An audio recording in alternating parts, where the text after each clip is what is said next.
नमस्कार दोस्तों, स्वागत है आपका हमारे चैनल उत्तराखंड स्टडी जंक्शन पर, जहां पर हम कर रहे थे बीएस नीगी की 5th एडिशन वाली उत्तराखंड की सिंगल लाइनर बुक को। और इस बुक की सीरीज़ में हमने देखा था इसका यूनिट 3 जो कि है उत्तराखंड की राजनीतिक और प्रशासनिक राज व्यवस्था। तो इसका अंतिम इसमें चैप्टर था कि उत्तराखंड में चल रही प्रमुख योजनाएं, और साथ ही इसका एक और भाग है उत्तराखंड में कानून और अधिनियम कौन कौन से चल रहे हैं। तो आइए शुरू करते हैं।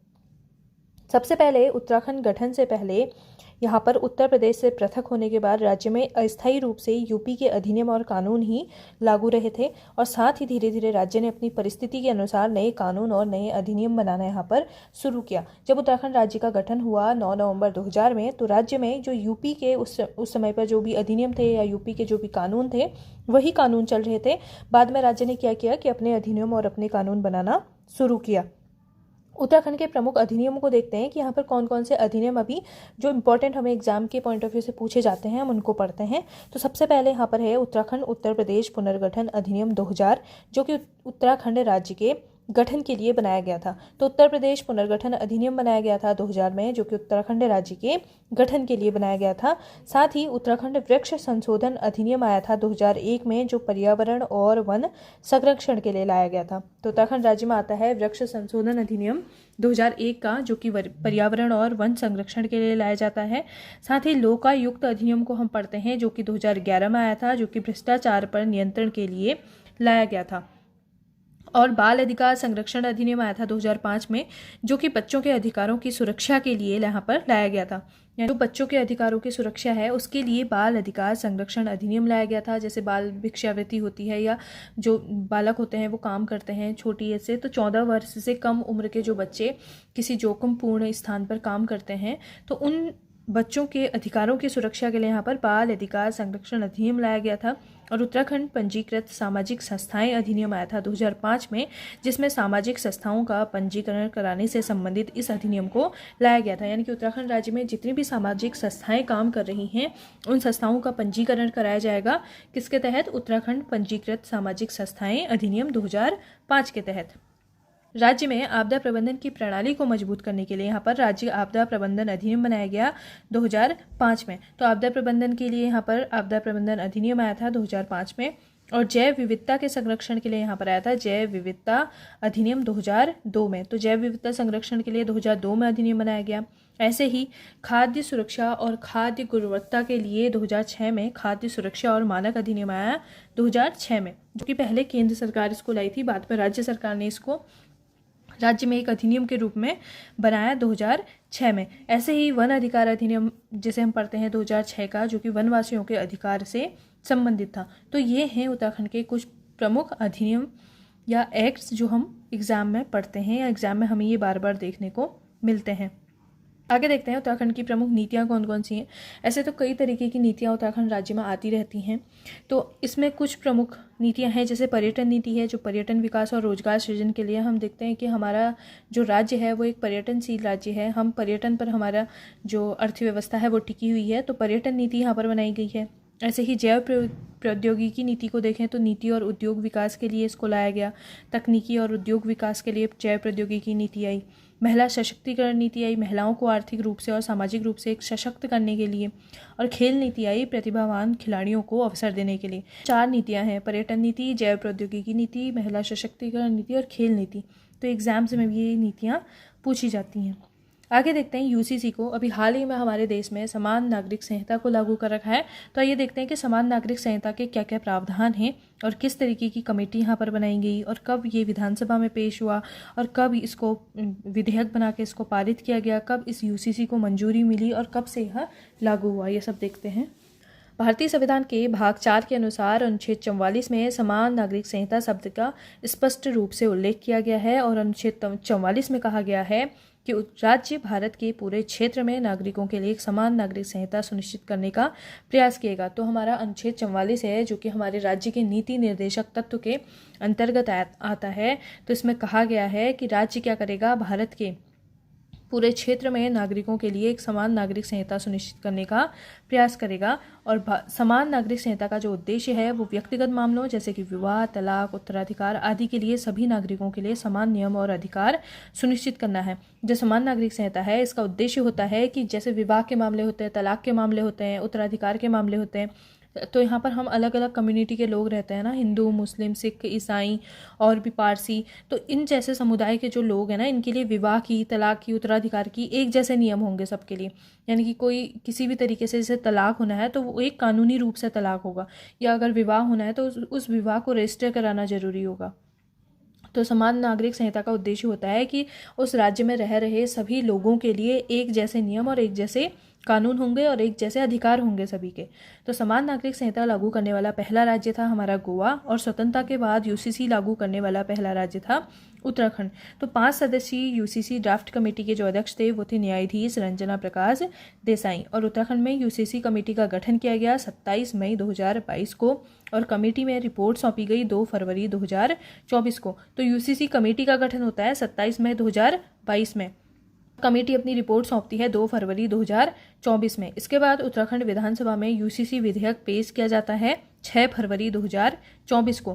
कमेटी ने अपनी रिपोर्ट सौंपी 2 फरवरी 2024 को, और विधानसभा में यूसीसी विधेयक को पेश किया गया 6 फरवरी 2024 में। और उत्तराखंड विधानसभा में यूसीसी विधेयक पारित होता है 7 फरवरी 2024 को, और राष्ट्रपति द्रौपदी मुर्मू द्वारा यूसीसी विधेयक को मंजूरी दी जाती है मार्च 2024 में। 7 फरवरी में हमारा जो यूसीसी विधेयक है ये उत्तराखंड की विधानसभा में पारित हो जाता है। इसके बाद राष्ट्रपति द्रौपदी मुर्मू के द्वारा यूसीसी के विधेयक पर मंजूरी दी जाती है मार्च 2024 में। और अनुसूचित जनजातियों तथा आदिवासी समुदाय को इस विधेयक के दायरे से बाहर रखा जाता है, क्योंकि अनुसूचित जातियों के कुछ अपने तरीके होते हैं, उनकी कुछ पुरानी अपनी परंपराएं हैं, तो हमें उन्हें भी सुरक्षित रखना है, उन आदिवासी समुदायों को या अनुसूचित जनजातियों को। तो इसलिए हमने अनुसूचित जनजातियों को और आदिवासी समुदायों को यूसीसी के इस प्रावधान से बाहर रखा हुआ है। और उत्तराखंड में यूसीसी लागू हुआ था 27 जनवरी 2025 से। तो यूसीसी को जो उत्तराखंड राज्य में लागू किया गया वो किया गया 27 जनवरी 2025 से। यूसीसी में लड़कों की शादी हेतु जो आयु है वो है 21 वर्ष, और लड़कियों की जो आयु है वो है 18 वर्ष इसमें सुनिश्चित की गई है। अब देखते हैं यूसीसी के और अन्य प्रावधान को। फरवरी 2024 में उत्तराखंड विधानसभा द्वारा पारित समान नागरिक संहिता आदिवासी समुदायों को इस दायरे से बाहर रखती है। जो हमारा यूसीसी है ये आदिवासी समुदाय, अनुसूचित जनजातियों को इस दायरे से बाहर रखता है। यह हलाला, इद्दत और तलाक जैसी प्रथाओं पर प्रतिबंध भी लगाता है जो मुस्लिम पर्सनल लॉ के तहत प्रथाएं हैं। यह सुनिश्चित करता है कि महिलाओं को संपत्ति और उत्तराधिकार के मामले में समान अधिकार प्राप्त हों। यूसीसी जब हमारे राज्य में लागू हो रखा है तो महिलाओं को भी वो उत्तराधिकार में वही समान अधिकार प्राप्त होंगे जो कि पुरुषों को अभी तक प्राप्त होते हैं। संहिता में विवाह और तलाक के पंजीकरण को अनिवार्य बताया गया है, जिसका अनुपालन न करने पर सरकारी लाभों से वंचित होना पड़ेगा। और अपंजीकृत लिव इन संबंधों के लिए कड़े प्रावधान मौजूद हैं। हालांकि ऐसे संबंधों से पैदा हुए बच्चों को वैध माना जाता है। समान नागरिक संहिता में विवाह और तलाक के पंजीकरण को अनिवार्य कर दिया गया है। जैसे पहले होता था ना, तलाक कर दिया जाता था या मुंह से बोल करके तलाक हो जाता था, या पति पत्नी साथ नहीं रहते हैं कई वर्षों से, उनके बीच में कोई पंजीकरण ही नहीं हुआ है तलाक का और दोनों ने अपनी अपनी शादी कर ली है। पर अब ऐसा क्या होगा कि नहीं माना जाएगा, इन चीज़ों को अनिवार्य कर दिया है। और अगर लोग इनका अनुपालन नहीं करते हैं तो जितने भी सरकारी लाभ होते हैं, चाहे वो राशन कार्ड से रिलेटेड हो, चाहे और कोई योजनाएं हमारे राज्य में आती हैं, तो उन चीज़ों से वंचित कर दिया जाएगा ऐसे लोगों को। साथ ही जो अपंजीकृत लिव इन संबंध होंगे, लिव इन रिलेशनशिप में रहना एक आजकल बहुत कॉमन चलन है, तो लिव इन संबंधों के लिए भी कड़े प्रावधान किए गए हैं। और ऐसे संबंधों से पैदा हुए बच्चों को भी वैध इसमें माना जाएगा। और लिव इन में जो बच्चे रहते हैं या जो लोग रहते हैं उनको भी अपना पंजीकरण कराना जरूरी होगा। है कि सरकार ने विवाह, तलाक, उत्तराधिकार, लिव इन रिलेशनशिप और लिव इन रिलेशनशिप की समाप्ति के पंजीकरण के लिए एक ऑनलाइन पोर्टल स्थापित किया है।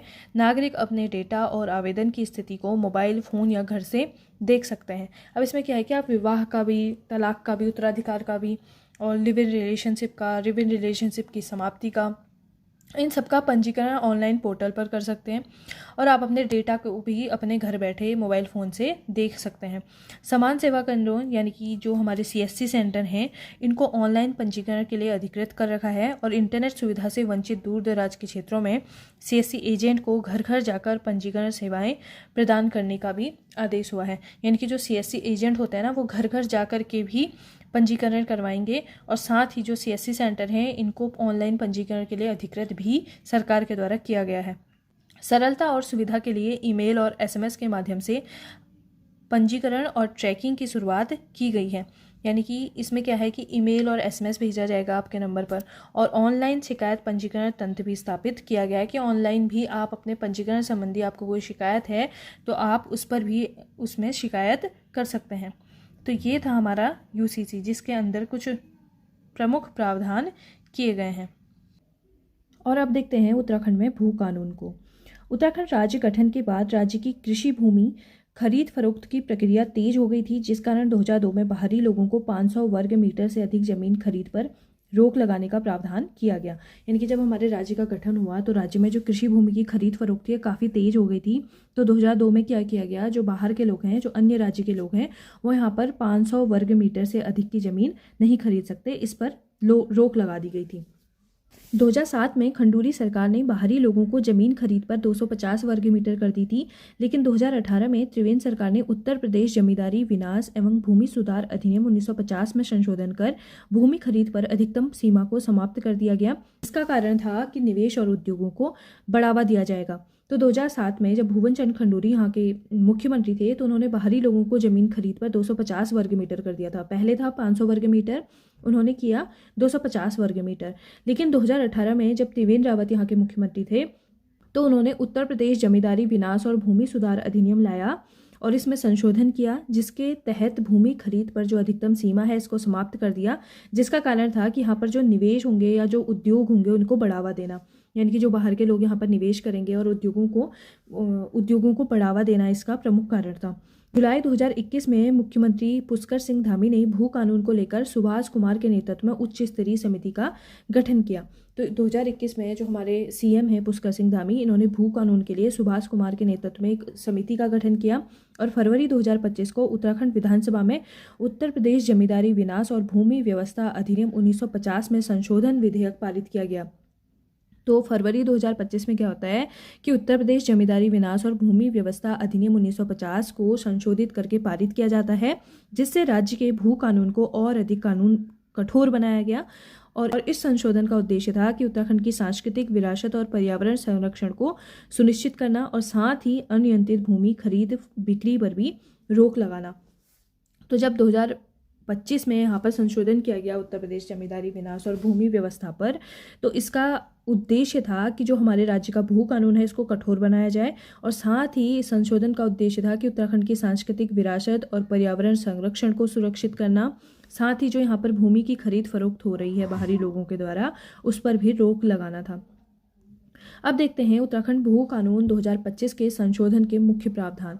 तो उत्तराखंड विधानसभा ने 2025 में उत्तर प्रदेश जमींदारी विनाश एवं भूमि व्यवस्था अधिनियम 1950 में संशोधन करते हुए एक नया भू कानून पारित किया। तो 2025 में क्या होता है कि उत्तर प्रदेश जमींदारी विनाश और भूमि व्यवस्था अधिनियम 1950 में संशोधन किया जाता है और एक भू कानून पारित किया जाता है।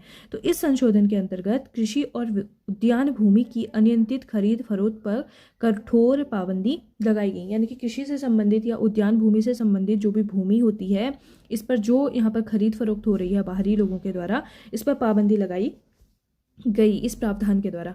और बाहरी लोगों के लिए जो भूमि खरीद पर प्रतिबंध था, जैसे हरिद्वार और उधमसिंह नगर जिले को छोड़कर बाकी 11 जिलों में जो कृषि भूमि है, जो हॉर्टिकल्चर भूमि है, इसको बाहरी लोगों के लिए खरीद को बंद कर दिया। यानी कि जो बाहरी व्यक्ति हैं, जो राज्य के बाहर के लोग हैं, वो हमारे 11 जिलों में, जो कि हरिद्वार और उधमसिंह नगर को छोड़कर बाकी जिलों में, ये किसी भी प्रकार की कृषि भूमि को खरीद नहीं सकते। और जो हमारी नगर निकाय क्षेत्र की बाहर की भूमि है, इसकी खरीद के लिए भी कुछ सीमित प्रावधान किए गए, जैसे कि बिना अनुमति के केवल 250 वर्ग मीटर तक की भूमि खरीदी जा सकती है। यानी कि आप केवल 250 वर्ग मीटर तक की भूमि को खरीद सकते हैं नगर निकाय क्षेत्र के बाहर, यानी कि रूरल और नॉन म्युनिसिपल एरिया की भूमि को।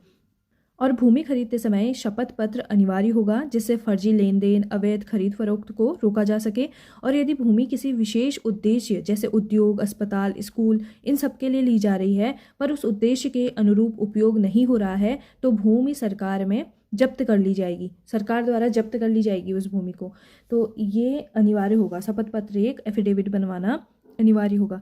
नए भू कानून के लागू होने से राज्य सरकार ने भूमि सौदों और स्वामित्व के रिकॉर्डों के लिए ऑनलाइन पोर्टल बनाने का निर्णय किया, जिससे पारदर्शिता बनेगी। यानी कि भू कानून जब हमारे राज्य में लागू हो गया है तो राज्य सरकार ने भूमि सौदों के लिए और स्वामित्व के रिकॉर्डों के लिए एक ऑनलाइन पोर्टल भी बनाया हुआ है। और इस नए कानून का उद्देश्य है कि राज्य की भूमि, प्राकृतिक संसाधन, सांस्कृतिक, पर्यावरणीय विरासत की रक्षा करना और अनियंत्रित भूमि खरीद बिक्री से रोक लगाना और स्थानीय निवासियों के हितों की सुरक्षा करना। कि यहाँ पर हमारे राज्य में क्या होता है ना, जो मेनली पहाड़ी एरिया है, पहाड़ी एरिया में कुछ बाहरी राज्य के लोग जो हैं वो आते हैं, ज़मीन खरीदते हैं और ज़मीन खरीदने के बाद अपने होटल, अपने रिजॉर्ट, अपनी सारी चीज़ें बनाते हैं वहाँ पर, और वहाँ पर वहीं के लोगों को फिर रोज़गार देते हैं, वहीं के लोगों को वहाँ पर काम करवाते हैं।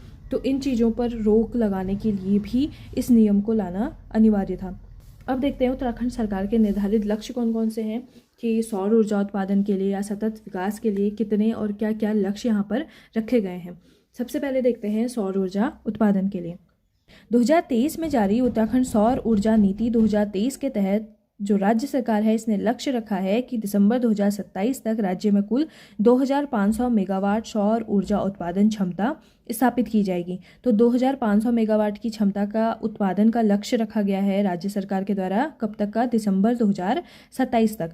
यह लक्ष्य नवीकरणीय ऊर्जा को बढ़ावा देने, ऊर्जा आत्मनिर्भरता सुनिश्चित करने और पर्यावरण संरक्षण की दिशा में एक बड़ा कदम है। तो सौर ऊर्जा उत्पादन का लक्ष्य रखा है दिसंबर 2027 तक 2500 मेगावाट का। और दूसरा है स्वच्छ सतत विकास, सस्टेनेबल डेवलपमेंट गोल्स 2030। सरकार ने घोषित किया है कि वह वर्ष 2030 तक राज्य में सतत विकास लक्ष्यों को पूरा करने के लिए प्रतिबद्ध है। और हाल ही में 2023-24 की रिपोर्ट में राज्य ने राष्ट्रीय स्तर पर नीति आयोग के SDG इंडेक्स में पहला स्थान प्राप्त किया। और इसके अंतर्गत गरीबी उन्मूलन, स्वच्छ ऊर्जा, जलवायु अनुकूल कार्यवाही, पर्यावरण संरक्षण, सामाजिक विकास आदि क्षेत्रों पर भी काम किया जा रहा है। तो सतत विकास के लिए 2030 तक का राज्य सरकार ने घोषित किया है कि वह सभी जो सतत विकास के जितने भी लक्ष्य हैं इनको 2030 तक पूरा कर लेगी। तीसरा है ऊर्जा आत्मनिर्भरता और स्वच्छ ऊर्जा को बढ़ावा। सौर नीति के अंतर्गत निजी, सरकारी या लीज पर ली गई भूमि पर सोलर प्रोजेक्ट स्थापित किए जा सकते हैं। इससे न सिर्फ बिजली की कमी दूर होगी बल्कि रोजगार एवं ग्रामीण आजीविका के नए अवसर भी बनेंगे। और नीति यह भी निर्धारित करती है कि सरकारी संस्थानों और वाहनों को अपनी ऊर्जा की आवश्यकता का एक हिस्सा नवीकरणीय स्रोतों से पूरा करना होगा। तो जो हमारी सौर नीति है ना, इसके अंतर्गत निजी और सरकारी या लीज पर ली गई जो भी भूमि है वहाँ पर क्या किया जाएगा, सोलर प्रोजेक्ट स्थापित किए जाएंगे, जिससे बिजली की कमी दूर होगी और रोजगार और ग्रामीण आजीविका में नए अवसर बनेंगे। साथ ही जो सरकारी संस्थान है या जो सरकारी भवन है इनको अपनी ऊर्जा आवश्यकता पूरा करने के लिए जो एक हिस्सा है वो नवीकरणीय स्रोतों से पूरा करना होगा। यानी कि सौर ऊर्जा के जो सोलर पैनल होते हैं ना, तो सोलर पैनल से इनको अपनी जो ऊर्जा आवश्यकता है उसको पूरा करना आवश्यक होगा। चौथा है पर्यावरण संरक्षण व पारिस्थितिकी संतुलन बनाए रखना। सतत विकास और SDG आधारित लक्ष्य राज्य की पर्यावरणीय जवाबदेही व सुरक्षा को प्राथमिकता देते हैं और हिमालयी और गढ़वाली कुमाऊं जैसे संवेदनशील क्षेत्रों में विकास योजनाओं में पर्यावरण सहजता, नवीकरणीय ऊर्जा व भूमि उपयोग की संयमित नीति लाई जा रही है। उपर्युक्त सौर नीति का उद्देश्य भी इसी दिशा में है। यानी कि जो सौर नीति है ना, ये क्या करेगी, जो सतत विकास के हमारे SDG आधारित लक्ष्य हैं इनके लिए पर्यावरण की जवाबदारी और संरक्षा को प्राथमिकता देती है। साथ ही जो हमारे गढ़वाली, कुमाऊनी और संवेदनशील क्षेत्र हैं ना, इनमें विकास योजनाओं में पर्यावरण की सहजता, साथ ही नवीकरणीय ऊर्जा जैसे सोलर पैनल है और भूमि उपयोग की संयमित नीति भी इसके लिए लाई जा रही है। यानी कि पर्यावरण सुरक्षा के लिए या पारिस्थितिकी संतुलन बनाए रखने के लिए भी हमारे राज्य में कुछ महत्वपूर्ण कदम उठाए जा रहे हैं। और पांचवा है आर्थिक विकास व रोजगार सृजन। विशेषकर नवोन्मेषण, स्टार्टअप और ऊर्जा क्षेत्र मेनसोलर पॉलिसी के तहत नवीकरणीय ऊर्जा से जुड़े प्रोजेक्ट में निवेश बढ़ाने, रोजगार के अवसर प्रदान करने और ग्रामीण देहाती इलाकों में आजीविका बढ़ाने की कोशिश राज्य सरकार के द्वारा की जा रही है। जैसे कि हमारे क्षेत्र में जो नवीकरणीय ऊर्जा के प्रोजेक्ट हैं इनमें निवेश बढ़ाने के लिए, यहाँ पर रोजगार के अवसर उपलब्ध कराने के लिए, जो ग्रामीण इलाके हैं इनमें आजीविका बढ़ाने के लिए तो इस अलग अलग स्टार्टअप के माध्यम से क्या किया जा रहा है, सरकार के द्वारा सहायता दी जा रही है। और राज्य सरकार का उद्देश्य है कि विकास व पर्यावरण के संतुलन के साथ ही विवेकपूर्ण आर्थिक प्रगति भी हो, यानी कि जो विकास कार्य यहाँ पर किए जाएंगे उसको पर्यावरण के संतुलन के साथ सामंजस्य बिठाते हुए यहाँ पर एक आर्थिक प्रगति की जाए, जिससे आर्थिक विकास भी हो और रोजगार सृजन के उद्देश्य से भी ये सारी चीज़ें की जा रही हैं। तो ये देख लिए हमने जो हमारे राज्य सरकार के कुछ निर्धारित लक्ष्य हैं। ये इंपॉर्टेंट लक्ष्य हैं जो कि एग्जाम में काफ़ी पूछे जाते हैं कि आर्थिक विकास और रोजगार सृजन के लिए क्या क्या नीतियाँ सरकार के द्वारा लाई जा रही हैं, इस तरीके की चीज़ें होती हैं। अगला है उत्तराखंड में अपनी सरकार पोर्टल। तो हमने देखा है कि उत्तराखंड सरकार का एक पोर्टल है अपनी सरकार पोर्टल, जिसकी शुरुआत होती है 2017 में। और इस पोर्टल का मुख्य उद्देश्य है कि राज्य के नागरिकों को अपनी सरकारी सेवाएं ऑनलाइन उपलब्ध करवाना, जिसका संचालन सूचना प्रौद्योगिकी विभाग उत्तराखंड सरकार के द्वारा किया जाता है। जो अपनी सरकार पोर्टल है ना, इसमें राज्य के नागरिकों को सरकारी सेवाओं को ऑनलाइन उपलब्ध कराने के उद्देश्य से शुरू कर रखा है। अपनी सरकार पोर्टल की मुख्य विशेषताएं देखते हैं। सभी महत्वपूर्ण सरकारी सेवाओं को एक ही पोर्टल पर उपलब्ध कराना, सेवाओं का ऑनलाइन आवेदन, ट्रैकिंग और स्थिति जांच की सुविधा, पारदर्शिता और समय की बचत इस पोर्टल के माध्यम से होगी। घर बैठे प्रमाण पत्र और अनुमतियां प्राप्त हो सकती हैं और नागरिकों को सरकारी विभागों के कार्यालय के चक्कर नहीं लगाने पड़ेंगे। जितनी भी हमारी सरकारी सेवाएं होती हैं हम उन सब के लिए ऑनलाइन आवेदन कर सकते हैं, ट्रैकिंग कर सकते हैं, यानी कि जो हमने आवेदन किया है वो कहाँ तक पहुंचा उसकी स्थिति की जांच कर सकते हैं। एक पारदर्शिता आ जाती है अपनी सरकार पोर्टल पर जब हम किसी भी सेवा का लाभ लेते हैं, और साथ ही हमारे समय की भी बचत होती है। और घर बैठे ही हमें कोई भी प्रमाण पत्र है, कोई भी अनुमतियाँ हैं, हमें वो घर बैठे ही प्राप्त हो सकती हैं। इसकी उपलब्ध जो सेवाएं हैं अपनी सरकार पोर्टल में, जैसे हमें जन्म प्रमाण पत्र है, मृत्यु प्रमाण पत्र बनवाना होता है, जाति प्रमाण पत्र है, निवास स्थायी निवास प्रमाण पत्र है, आय प्रमाण पत्र है, चरित्र प्रमाण पत्र है, विवाह पंजीकरण है, विकलांगता प्रमाण पत्र है, भूमि के संबंधित हमारी सेवाएं हैं, व्यावसायिक अनुमति सेवाएं हैं, बिजली पानी की जो उपयोगिता सेवाएं हैं, हम अभी बिजली पानी का जो बिल है घर बैठे भर सकते हैं। और साथ ही जो कुल सेवाएं हैं 300 से अधिक इसमें सेवाएं बढ़ाई जा रही हैं। जैसे हमें अपनी खाता खतौनी चाहिए होती है तो वो भी हमें इन पोर्टल के माध्यम से मिल जाएगी। हमें आय प्रमाण पत्र चाहिए, चरित्र प्रमाण पत्र चाहिए, हम अपने विवाह का पंजीकरण करवाना है, जन्म मृत्यु, ये सभी प्रमाण पत्र जो हमें बनाने होते हैं ना, तो इसके लिए हमें किसी भी सरकारी ऑफिस के चक्कर लगाने की ज़रूरत नहीं है। हमें अपनी सरकार पोर्टल पर जाना है और वहाँ सभी के लिए आवेदन कर देना है, जिससे हमें ये भी पता चल जाएगा कि हमारा जो प्रमाण पत्र है हमें कितने दिन में प्राप्त होगा। और इसके लिए संपर्क सुविधा नंबर है, सीएम हेल्पलाइन नंबर है 1905, जो कि फरवरी 2019 में शुरू हुआ था। और जन समस्याओं के समाधान और शिकायत निवारण के लिए इस पोर्टल को शुरू किया गया है। अपनी सरकार नागरिक सेवाएं आपके द्वार पहल लाई गई है, जिससे नागरिकों को एक कॉल पर घर बैठे सेवाएं उपलब्ध करवाई जाती हैं। क्या पहल है? अपनी सरकार नागरिक सेवाएं आपके द्वार पहल। इसकी शुरुआत हुई है 8 जुलाई 2023 में। एक है अपनी सरकार पोर्टल जो कि 2017 में आया। इसके बाद सीएम हेल्पलाइन नंबर आया फरवरी 2019 में, और 2023 में लाया गया अपनी सरकार नागरिक सेवाएं आपके द्वार। तो ये नागरिकों को एक कॉल पर घर पर ही सेवाएं उपलब्ध करवाई जाएंगी। शुरुआत होती है 8 जुलाई 2023 से। विशेष रूप से वृद्ध, महिलाएं और दिव्यांग नागरिकों के लिए यह सुविधा को शुरू किया गया है। इसका उद्देश्य है कि ई गवर्नेंस को बढ़ावा देना, भ्रष्टाचार और मध्यस्थता में कमी लाना, साथ ही सरकारी सेवाओं को आसान, पारदर्शी और सुलभ बनाना इन सेवाओं का उद्देश्य है। अब देखते हैं ई गवर्नेंस सुविधा को। तो इसमें है कि SWAN state wide area network. Bharat सरकार ने इस योजना की शुरुआत 2005 में की थी, जिसके तहत राज्य के सभी तहसीलों को आपस में जोड़ा गया है। तो स्वान एक प्रोजेक्ट आया था, स्वान एक योजना आई थी 2005 में, जिसके तहत राज्य की सभी तहसीलों को आपस में जोड़ा गया है।